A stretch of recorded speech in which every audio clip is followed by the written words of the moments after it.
우리 옆에 있는 분들하고 인사 좀 나눌까요? 반갑습니다. 한 주 동안 안녕하셨습니까? 예, 가정에서 예배드리신 분들 안녕하십니까? 반갑습니다. 제가 초등학교 때 남산에 있던 어린이회관이 어린이 대공원 옆으로 이사를 했습니다. 그래서 처음 개관을 했는데 그때 이제 학교에서 견학을 간다고 각 반별로 견학을 가는데 제가 잊을 수 없는 일이 하나 있는데 이제 관광버스를 대절해서 견학을 갔는데 다른 건 다 기억이 안 나는데 한 가지 저희 관광버스에 탔던 안내원의 이름이 지금도 잊을 수가 없어요. 그분의 이름이 뭐냐면 나죽자였습니다. 그 이름표를 딱 보는 순간 우리 많은 친구들이 웃고 웃었는데 지금도 잊을 수 없어요. 아니 부모님이 왜 저렇게 이름을 지었을까? 아마 일본식 이름이었던 것 같아요. 죽자가 대나무죽 해가지고 일본식 이름으로 지은 것 같은데 그냥 일 보면 나죽자. 근데 사실 우리가 성경적으로 우리 스스로를 얘기할 때 나죽자라고 이야기해야 되지 않을까? 오늘 이 갈라디아서 2장 20절은 저와 여러분들이 너무나 좋아하는 말씀이죠. 여기 보면 내가 그리스도와 함께 십자가에 못 박혔나니 이 갈라디아서는 바울 사도가 갈라디아 지방에 있는 교회들에게 보내는 편지입니다. 그런데 바울이 뭐라고 선언하냐면 내가 그리스도와 함께 십자가에 못 박혔다. 근데 사실 예수님이 십자가에 못 박힐 때 바울 사도는 십자가 곁에 있지도 않았어요. 그때는 예수 믿지도 않은 사람이었습니다. 오히려 예수 믿는 사람들을 박해했던 사람이 이 바울이거든요. 초대교회가 세워지고 일곱 집사가 세워졌을 때 스데반이 복음을 전하는데 스데반을 돌로 쳐 죽이는데 앞장섰던 사람이 바울입니다. 그가 다메섹에 예수 믿는 사람들을 잡아들이기 위해서 가다가 그 길가에서 예수님을 만나서 회심을 했지 그 전에는 예수 믿는 것을 아주 증오했던 사람이거든요. 그러면 이 바울은 예수님 십자가에 달릴 때 그 곁에도 서 있지 않았던 사람입니다. 그런데 바울은 오늘 뭐라고 표현하고 있냐면 내가 그리스도와 함께 십자가에 못 박혔나니 내가 그리스도와 함께 십자가에 못 박혔다. 그럼 이 말의 의미가 뭘까 하는 겁니다. 도대체 바울 사도가 예수님과 함께 십자가에 못 박혔다라고 선언하는 이 의미가 뭔가? 자, 어디를 보시냐면 로마서를 좀 가봅니다. 로마서 6장 3절과 4절 말씀입니다. 로마서 6장 3절과 4절 신약 246쪽 3절 4절 한번 제가 먼저 읽습니다. 무릇 그리스도 예수와 합하여 세례를 받은 우리는 자 우리 예수 믿을 때 세례 받잖아요. 저도 어렸을 때 세례 받았고 여러분들도 다 세례를 받으셨는 줄 압니다. 우리가 교회에 나오고 처음 예수 믿으면 6개월 후에 학습 과정을 거치고 또 6개월이 지나면 세례를 받거든요. 근데 그 세례를 받은 우리는 뭐라고 말하냐면 그의 죽으심과 합하여 세례를 받은 줄을 알지 못하느냐. 여러분 세례의 의미가 크게 두 가지가 있어요. 하나는 뭐냐면 세례를 받음으로 그 물로 우리의 죄를 씻는다. 예수님의 보혈로 우리의 죄를 씻는다라고 하는 것을 표현하는 것이 세례입니다. 내가 세례를 받을 때 예수님의 보혈이 나의 죄를 씻었습니다 라고 하는 고백이 거기에 담겨 있어요. 또 하나는 예수님이 십자가 달려 죽으실 때에 나도 예수님과 함께 십자가에 달려 죽고 내가 새로운 존재가 되었습니다. 나의 옛사람은 죽고 새로운 존재가 되었습니다라고 하는 그 의미, 그 고백이 담겨 있는 것이 세례입니다. 다시 본문을 봅니다. 3절 무릇 그리스도 예수와 합하여 세례를 받은 우리는 그의 죽으심과 합하여 세례를 받은 줄을 알지 못하느냐. 즉 이 이야기가 예수님이 죽을 때 나도 함께 죽었다라는 거예요. 예수님이 죽을 때 예수님 십자가 달려 죽을 때 우리 옛사람도 함께 십자가 달려 죽었다라고 하는 걸 이야기합니다. 자 4절에 그러므로 우리가 그의 죽으심과 합하여 예수님이 십자가 달려 죽으심과 합하여 세례를 받음으로 우리가 세례를 받음으로 그와 함께 장사되었으니 우리 옛사람이 죽었으니 이는 그 아버지의 영광으로 말미암아 그리스도를 죽은 자 가운데서 살리심과 같이 우리로 또한 새 생명 가운데서 행하게 하려 함이라. 자 우리가 무엇 가운데 행하게 하려 함이라고요? 새 생명 가운데. 그러니까 우리가 예수를 믿고 세례를 받은 것은 우리 옛사람이 죽고 이제 옛사람이 그 생명을 가지고 사는 것이 아니라 우리가 새로운 존재가 되었고 새로운 생명으로 사는 사람이 되었다라고 하는 것을 가르쳐 줍니다. 우리의 겉사람은 똑같아요. 여러분이 이 땅에 태어나서 지금까지 살아오면서 내가 바뀌었다, 내가 변화되었다, 내가 전혀 다른 사람이다, 그런 생각을 갖고 살지 못하잖아요. 그러나 분명한 건 뭐냐면 우리 옛사람 죽고 우리는 새로운 존재가 되었다라고 하는 거예요. 그것을 보여주는 것이 내가 그리스도와 함께 십자가에 못 박혔나니 라고 하는 의미가 여기에 담겨 있는 것입니다. 자, 그래서 다시 오늘 본문 갈라디아서 2장 20절로 가봅니다. 갈라디아 2장 20절에 보면 내가 그리스도와 함께 십자가에 못 박혔나니 그런즉 이제는 내가 사는 것이 아니요, 이제는 내가 사는 것이 아니요 오직 내 안에 그리스도께서 사시는 것이라. 자, 이제 나의 삶의 주인이 누구입니까? 나입니까? 그리스도입니까? 그리스도라는 거예요. 내가 내 인생의 주인이 아니고 내 안에 계시는 그리스도가 내 인생의 주인이시다. 이것을 다른 말로 하면 예수님께서 우리의 생명이 되셨다라고 하는 의미입니다. 여러분들이 예수를 믿을 때 그 예수님께서 여러분의 생명이 되셔서 여러분 안에 역사하시는 것을 의미합니다. 니고데모라고 하는 사람이 있습니다. 이 사람은 이스라엘의 지도자, 지금으로 말하면 국회의원급 되는 사람입니다. 그런데 이 사람이 어느 날 늦은 밤 예수님을 몰래 찾아왔습니다. 그러면서 하는 이야기가, 예수님, 당신이 하시는 일을 보니까 이건 아주 특별한 일이고 하나님이 함께하지 않으면 할 수 없는 일인데 당신은 하나님께로 오신 선생입니다라고 이야기해요. 그때 예수님께서 하시는 말씀이, 네가 거듭나지 않으면 하나님의 나라에 들어갈 수 없다, 하나님의 나라를 볼 수 없다라고 이야기하는 거예요. 이스라엘이라고 하는 사회는 재정일치 사회입니다. 즉 정치와 종교가 하나인 사회이기 때문에 이스라엘의 지도자가 되려면 종교적으로도 아주 뛰어난 사람입니다. 그래서 어떤 위치에 있는 사람이 지도자가 될 수 있거든요. 이스라엘 사람들은 지금도 아이가 태어나고 어렸을 때부터 성경을 암송시킵니다. 기본적으로 모세오경은 암송하게 만들거든요. 그러니까 이 당시라면 이 니고데모도 구약 성경은 달달달달 암송하면서 아주 도통한 사람입니다. 그런데 예수님께서 네가 하나님의 나라를 보려거든 거듭나지 않으면 볼 수 없다라고 얘기를 하는 거예요. 그러니까 이 니고데모가 이해를 못하고, 아니 지금 내 나이가 몇 살인데 다시 태어날 수 있습니까? 어머니 뱃속에 들어갔다 나오라는 말입니까? 라고 물었어요. 그러자 예수님이 하시는 말씀이, 물과 성령으로 거듭나지 아니하면 하나님 나라에 들어갈 수 없다라는 거예요. 물과 성령으로 거듭나다, 요 말은 물은 회개를 의미합니다. 세례를 의미하고요. 우리가 주인됨을 고백하고 세례를 받잖아요. 그러니까 회개를 얘기하는 거고, 성령은 우리의 죄를 다 씻으시고 우리를 예수 믿게 하는 것이 성령입니다. 그래서 우리가 예수를 믿을 때 성령님이 우리 안에 거하시거든요. 즉 요 얘기를 쉽게 얘기하면 예수님의 생명으로 거듭나야 한다라고 가르쳐 줍니다. 저나 여러분은 이 땅에 태어날 때 영이 죽은 존재로 태어나는 거예요. 우리 육은 분명히 살아있습니다. 정신도 살아있습니다. 그러나 하나님과 관계가 끊어진 영이 죽은 존재로 살아납니다. 태어납니다.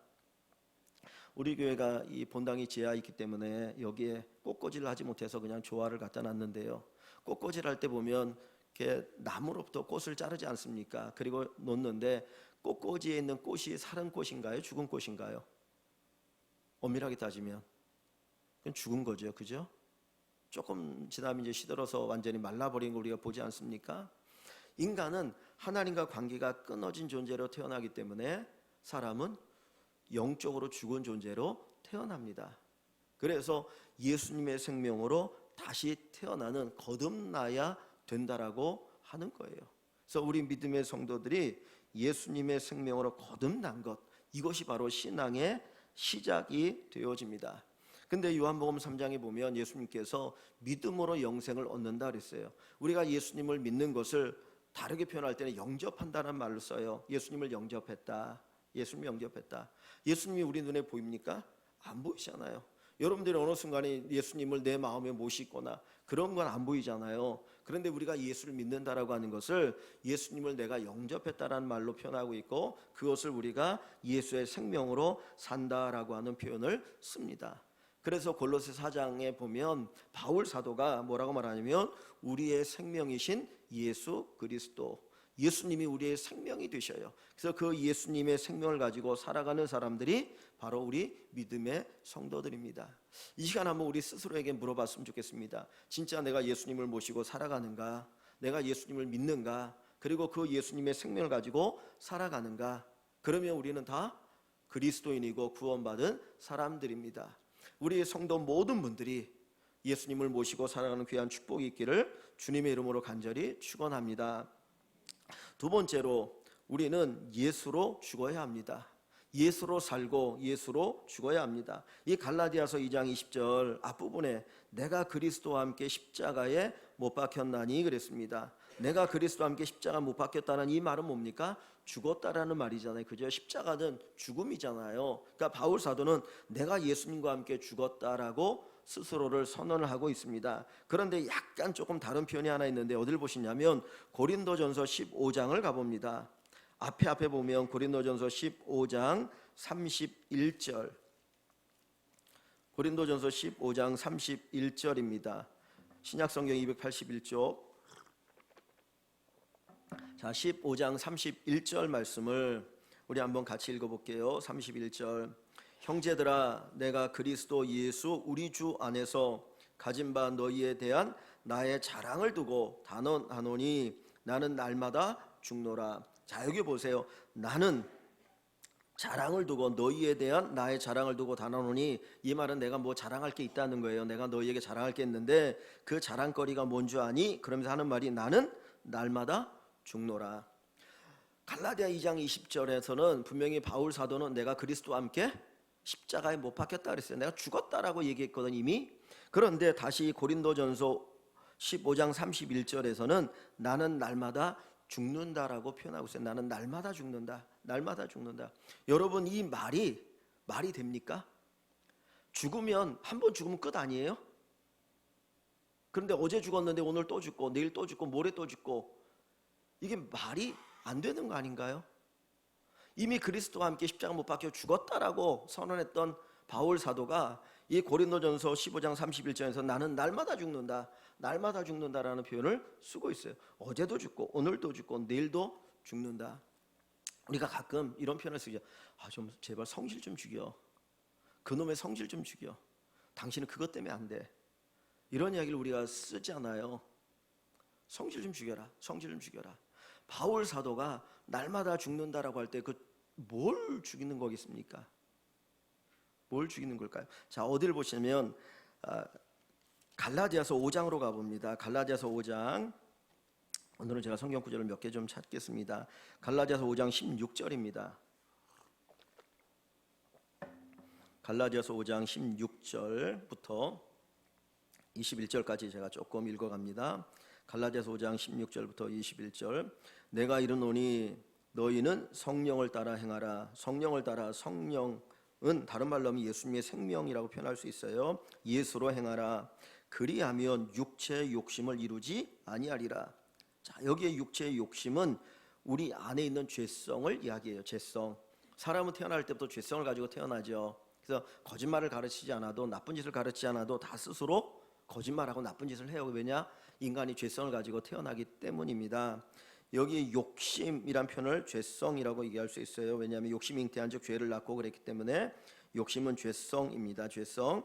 그래야하면 육체의 욕심을 이루지 아니하리라. 즉 이게 뭡니까? 성령을 따라 살면 죄를 짓지 않는다라는 얘기예요.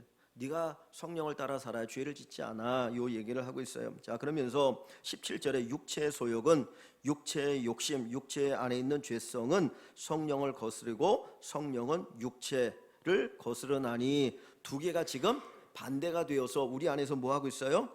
서로 대적한다, 싸운다라는 거예요. 그러니까 우리의 삶은 내 마음속에서 성령님과 지금 죄성과의 끊임없는 영적인 갈등이 일어나고 있다라는 거예요.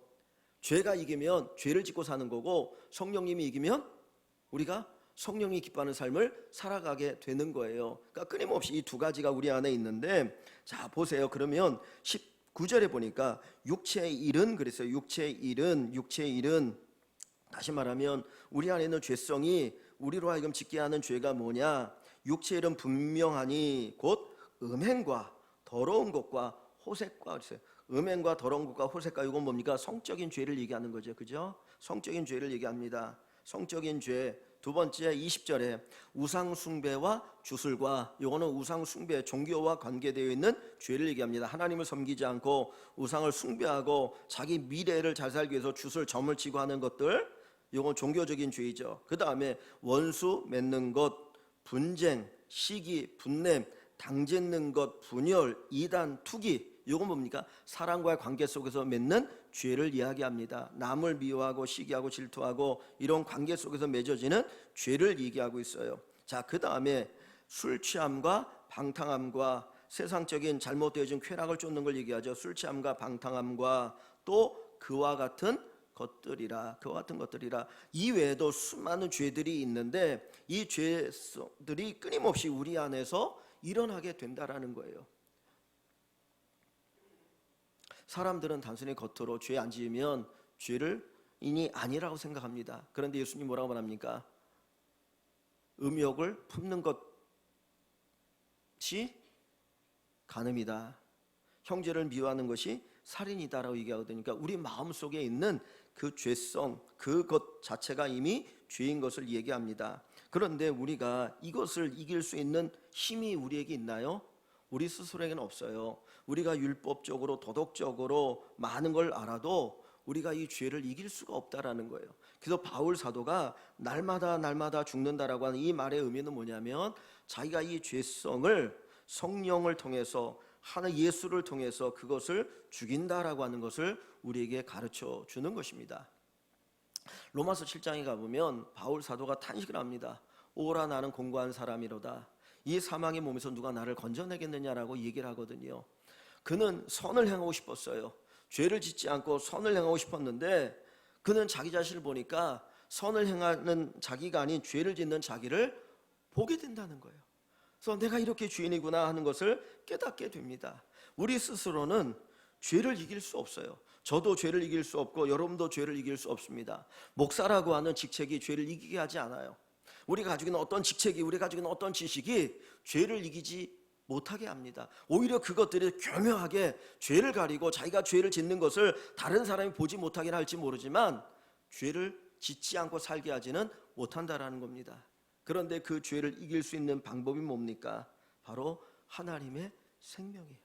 내 안에 계신 그 예수로 살아갈 때 우리가 죄를 이길 수 있고 우리 안에 있는 죄성을 이길 수 있는 것을 우리에게 가르쳐 줍니다. 자, 그래서 로마서 6장을 한번 가봅니다. 로마서 6장 신약성경 246쪽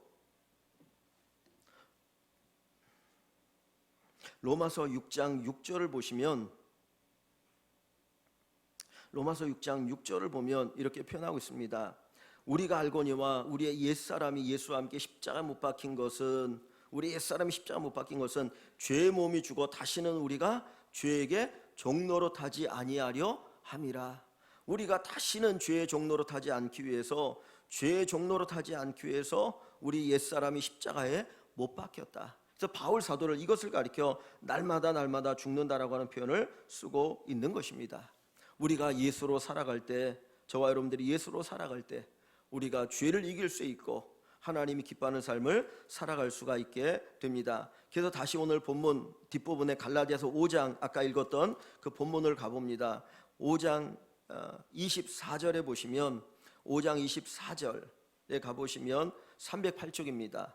308쪽에 가보면 그리스도 예수의 사람들은 육체와 함께 그 정욕과 탐심을 십자가에 못 박았느니라.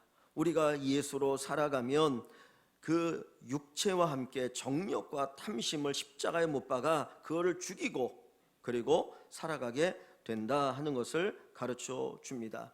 여러분, 우리가 죄를 이기기 위해서는 죄보다 더 강한 것이 우리에게 있어야 되는데 그것이 바로 우리 안에 있는 예수님의 생명입니다. 저 여러분들이 예수를 영접했다, 예수를 믿는다고 하는 것은 예수님의 생명이 우리 안에 들어와서 우리로 하여금 죄를 이기게 하여 주시는 것입니다. 그래서 날마다 예수의 생명으로 우리 안에 있는 죄성을 죽이시고 정말 주님을 또 섬기고 주님을 바라보고 주님을 따라가는 저와 여러분 되시기를 주의 이름으로 간절히 축원합니다.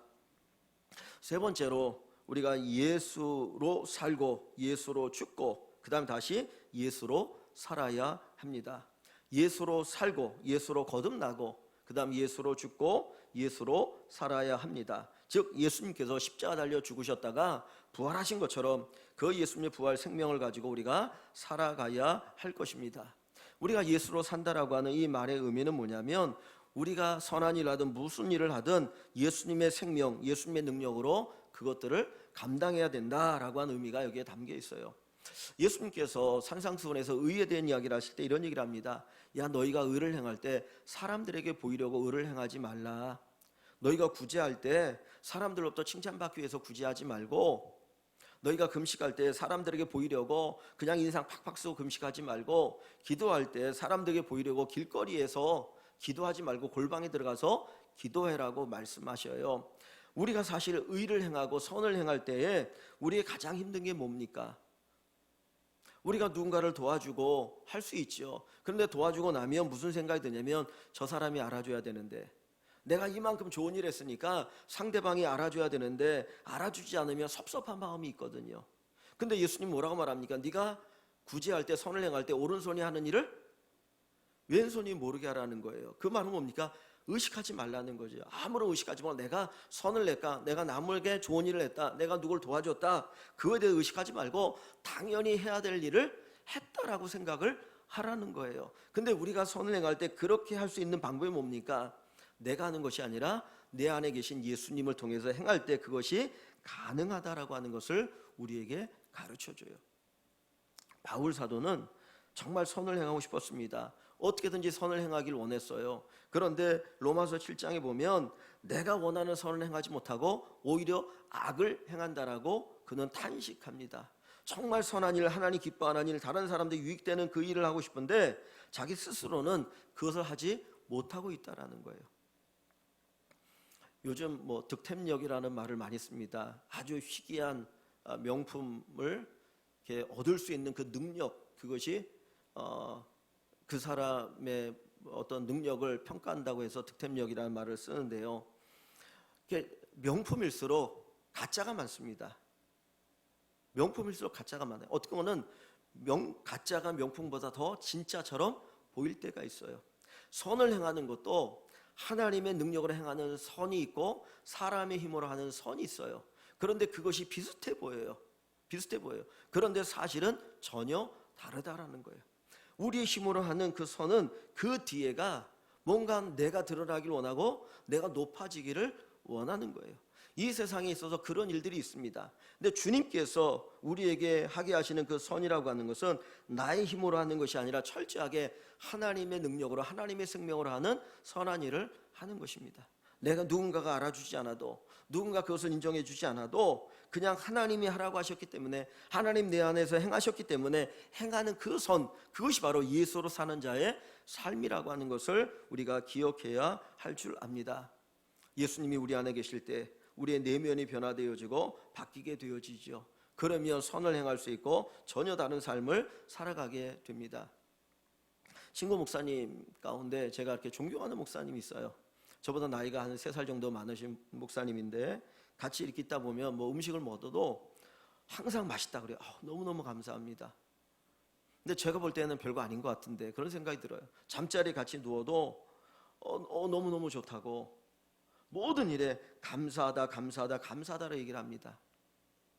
근데 같이 있다 보니까 밥을 먹고 이제 약을 먹는데 혈압약을 먹고 그 다음에 당뇨 때문에 약을 먹고 또 무릎이 너무나 안 좋아가지고 통증에 약을 먹고 그러더라고요. 저보다 3살밖에 안 먹었는데, 근데 저 같으면 원망할 것 같아요. 하나님, 아니 내 나이가 지금 60밖에 안 됐는데 무슨 이 약 저 약 이렇게 먹어야 됩니까? 조금 걸으면 무릎이 아파가지고 제대로 걷지도 못하고, 이거 하나님 뭔가 문제 있는 거 아닙니까? 원망 불평할 만하거든요. 그런데 약을 먹으면서 뭐라고 말하냐면, 하나님 약을 먹을 수 있어서 감사합니다. 제가 그걸 보면서 저거는 정말 하나님의 은혜다. 하나님께서 함께 하시고 역사하시고 하나님의 생명, 성령의 역사하심 속에서 살아가기 때문에 이 고백을 하는구나 라는 생각이 들었어요. 우리가 선을 행한다라고 하는 것은 철저하게 하나님의 생명이 우리 안에 있어야 가능합니다. 요즘 우리 아이들이 이렇게 컴퓨터 게임을 많이 하지 않습니까? 우리 중고등학교 애들 컴퓨터 게임을 많이 하니까 그거를 이렇게 많이 못하도록 하기 위해서 셧다운제를 했었어요. 그래서 몇 시간 넘어가면 컴퓨터 게임을 하지 못하도록 국가에서 이렇게 막았다가 컴퓨터 이 업체 쪽에서 게임 업체 쪽에서 안 된다. 왜 발전시켜야지 왜 가로막느냐 그래가지고 워낙 민원을 제기해가지고 결국은 셧다운제를 이제 없앤다고 얘기를 하더라고요. 그런데 그 며칠 전에 한국청소년정책연구소라고 우리 국가에서 하는 연구소가 있어요. 청소년 어떤 정책을 여기서 입안을 하고 하는 곳인데, 여기 선임 연구원이 그 세미나에 오셔서 그 강의하신 걸 들었는데 뭐라고 말하냐면, 우리나라의 이 게임이 아주 좀 자극적이고 잔인하다라는 거예요. 근데 청소년들이 어렸을 때부터 이 게임을 하다 보니까 이 가상현실과 실제를 이 구분을 잘 못하는 경우들이 생긴다라는 거예요. 그래서 그 두 개에서 헷갈려가지고 부모를 때리거나 부모를 찌르거나 죽이거나 또는 형제나 친구들을 죽이는 일들이 일어난다는 겁니다. 그런데 이것이 우리나라뿐만 아니라 우리나라 게임을 수입해서 하는 동남아시아나 중국이나 홍콩에도 이런 범죄들이 많이 일어난다라고 얘기를 해요. 그러면서 그분이 얘기하는 게 뭐냐면, 사단이 지배하는 공간과 같더라. 마치 거기는 사단이 지배하는 공간과 같아서 우리 아이들을 망치게 만드는 일들이 거기서 벌어지고 있다라고 하면서, 어떻게 여기에 성령의 역사가 일어나서 성령을 통해서 이 부분들을 정화시켜야 됩니다라고 세미나에서 열심히 강의하는 것을 들었습니다. 정말 선을 행할 수 있는 능력이 어디에 있느냐? 우리의 단순한 이 지식과 우리의 어떤 의지만 갖고 되는 것이 아니거든요. 그건 철저하게 하나님의 역사가 우리에게 있어야 합니다. 예수 믿지 않는 사람들은 육체와 자기의 정신과 자기의 감정을 가지고 살아갑니다. 그런데 우리 믿음의 사람들은, 그리스도 예수 믿는 사람들은 그 우리의 육체와 우리의 정신과 감정 그과 더불어서 하나님의 영, 하나님의 생명이 우리 안에 거하셔서 그 생명으로 살아가는 사람들이에요. 그래서 에베소 2장에 보면 예수 믿지 않을 때는 허물과 죄로 죽은 너희라 그랬어요. 세상이 휩쓰는 대로 끌려갑니다. 세상의 풍조를 따라 살아가는 것이 예수 믿지 않는 삶이거든요. 그런데 그런 우리들을 예수님의 생명으로 살려서 우리가 하나님의 선을 행하고 하나님 기뻐하는 삶을 살아가고 우리에게 복된 삶을 살아가도록 만드시는 놀라운 은혜를 우리에게 베풀어 주셨다라는 것입니다. 우리 안에 누가 계셔요? 예수님이 계셔요. 우리 안에 누가 계셔요? 성령님이 계셔요. 바로 그분이 우리의 생명이 되셔서 우리의 삶을 이끌어 가시기를 기도합니다. 하나님께서 정말 내 인생의 주인이 되셔서 나의 생명이 되셔서 내 삶을 이끌어 가 주십시오. 이 기도와 이 고백이 있기를 주의 이름으로 간절히 소망합니다. 오늘 말씀을 다시 한번 보고 마치겠습니다. 자, 2장 20절 말씀을 보시면 2장 20절에 내가 그리스도와 함께 십자가에 못 박혔나니 그런즉 이제는 내가 사는 것이 아니요 오직 내 안에 그리스도께서 사시는 것이라. 우리가 예수를 믿을 때 우리 옛사람이 죽고 새 사람이 되었죠. 그 새 사람은 누가 주인인 새 사람입니까? 예수님이 주인인 새 사람인 거예요. 그래서 오직 내 안에 그리스도께서 사시는 것이라. 자, 그리고 나서 그리스도께서 사시는 사람은 어떻게 사느냐? 이제 내가 육체 가운데 사는 것은, 우리의 몸을 가지고 살아가는 것은 나를 사랑하사 나를 위하여 자기 자신을 버리신 하나님의 아들 예수를 믿는 믿음 안에서 사는 것이다. 즉 그리스도인은 뭘 갖고 살아요? 믿음으로 살아요. 내가 예수님이 내 안에 계시다라고 하는 것은 뭘로 표현되냐면, 우리가 믿음으로 사는 것을 통해서 그렇게 표현되어진다는 거예요. 믿음으로 사는 것, 내 생각으로 어떤 나의 능력으로 사는 것이 아니라 믿음을 통해서 하나님의 생명이 역사하는 삶을 살아가는 저와 여러분들이 꼭 되시기를 주님의 이름으로 간절히 축원합니다. 그 장애인이신데 휠체어 성악가 황영택이라고 하는 집사님이 계십니다. 이분이 25살 때 건설 현장에서 타워 크레인 공사를 하다가 사고를 당하셨어요. 그래서 하반신 마비가 되었는데 좀 일찍 결혼을 해서, 결혼한 지 얼마 안 돼가지고 아내는 아이를 임신하고 25 나이에 하반신 마비가 되었습니다. 앞이 창창한 인생인데 이런 큰 어떤 불행적인 사건을 만나고 나니까 삶의 의미가 없는 거예요. 내가 앞으로 인생을 어떻게 살아가냐. 특히 결혼한 지 얼마 안 돼가지고 내 아내가 임신까지 했는데 내가 어떻게 살아갈 수 있을까? 그래가지고 그냥 절망하고 낙심해서 매일같이 술로 그냥 하루하루 살아갑니다. 그런데 그 아내가 신실한 믿음의 신앙인이어서 그 남편을 계속 설득하는 거예요. 여보 낙심하지 말고 그래도 예수 믿자. 하나님 앞에 기도하자. 하나님 믿자. 그러고는 계속 설득합니다. 근데 그 전에도 이 사람에게 예수 믿으라고 했는데 자기가 죄인이라고 하는 것이 믿어지지 않는 거예요. 죄를 있는 것을 인정하고 예수 믿어라. 무슨 소리가 내가 왜 죄인이냐? 그걸 인정할 수 없어서 예수를 안 믿었거든요. 그런데 이런 큰 사고를 당하고 나니까 그 아내의 간절한 그 권유에 의해서 그가 교회를 나가게 되었고 신앙생활을 하게 되었습니다. 그러면서 하나님의 은혜를 힘입어서 새로운 삶을 출발했는데 그때 한 것이 뭐냐면 휠체어 테니스를 하게 됐어요. 그래서 휠체어 테니스 선수가 되어서 이제 뭐 우리나라뿐만 아니라 아시아 대회에 나가서도 메달을 따고 세계 선수권에 나가기도 했습니다. 국가대표가 되었죠. 그런데 2001년도에 그 스위스에서 그 세계 선수권 대회가 있었는데 거기에 나가서 이제 있는 중에 하룻밤 숙소에서 잠을 자는데 꿈을 꿨는데 자기가 십자가 못 박히는 꿈을 꿨다는 거예요. 전혀 생각지 못했는데 근데 그 꿈속에 자기가 느낀 뭐냐면 그렇게 너무 아팠더래. 꿈을 딱 깨고 나서 내가 왜 이 꿈을 꿨지? 그러면서 예수님이 나를 위해서 십자가 못 박히신 그 사건을 생각하니까 너무너무 막 눈물이 나오더래요. 그래서 울다가 그분이 귀국을 해서 도대체 이 꿈이 뭔지 그래서 그걸 놓고 일주일 동안 기도원에 가서 기도를 했습니다. 하나님 주님께서 나에게 이런 꿈을 꾸게 했는데 이 꿈의 의미가 뭡니까? 그리고는 그때 그가 알게 된 말씀이 갈라디아 2장 20절 하나님께서 이 말씀을 주셨는데 내가 그리스도와 함께 십자가 못 박혔나니 이 말씀을 받고 이 말씀을 가지고 일주일 동안 기도를 했습니다. 그때 하나님께서 그에게 길을 열어주신 것 가운데 하나 뭐냐면 그가 가지고 있던 것이죠. 그래서 성악을 공부했습니다. 그래서 학력고사를 다시 준비하고 그 다음에 이제 수능을 준비해서 이제 대학교에 성악과에 들어가서 열심히 공부해서 성악을 전공을 했어요. 그러고 나서 그분이 장애인이기 때문에 장애인들을 위해서 가서 노래를 부르고 성악을 합니다. 그래서 무료 콘서트를 하고 간증을 하면서 수많은 사람들에게 복음을 전했습니다. 그리고 지난 2018년도인가요? 동계 올림픽 있고 그 다음에 장애인 올림픽이 있지 않습니까? 그때 그 장애인들과 함께 애국가를 제창하는 그 역할을 감당했다고 합니다. 여러분, 우리는 예수와 함께 십자가에 못 박혀 죽은 사람, 그래서 새로운 생명을 가지고 살아간 사람들입니다. 내 생명이 아닌 예수님의 생명. 그래서 예수로 태어나고 예수로 죽고 예수로 다시 사는 귀한 은혜가 있기를 소망합니다. 예수님이 우리의 생명입니다. 그 예수님의 생명으로 우리 안에 있는 죄성들을 이기시고 죄성들을 죽이시고 그리고 주님이 원하시는 기뻐하는 선한 일을 행하며 살아가는 우리 모두가 되시기를 주의 이름으로 간절히 축원합니다.